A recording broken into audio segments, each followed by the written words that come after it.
Hi guys, আমি সুনন্দা আবার চলে আমার একটা ভিডিও নিয়ে। আমি কিছুতে টাইমে ভিডিওটা দিতে পারছি না, বেশ কদিন ধরে একটু ব্যস্ত আছি।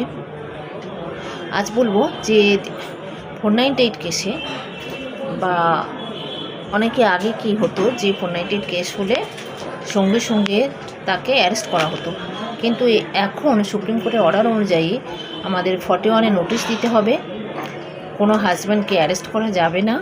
আর হচ্ছে এখন যেটা BNS 35 হয়েছে, যে নোটিশটা, কোনো হাজব্যান্ডকে অ্যারেস্ট করা যাবে না।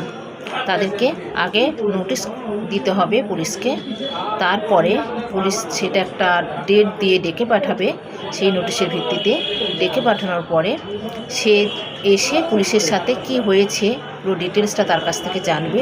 যদি পুলিশ মনে করে যে হ্যাঁ এটাতে অ্যারেস্টের জায়গা আছে, তাহলে তারা অ্যারেস্ট করবে, না হলে কিন্তু নয়।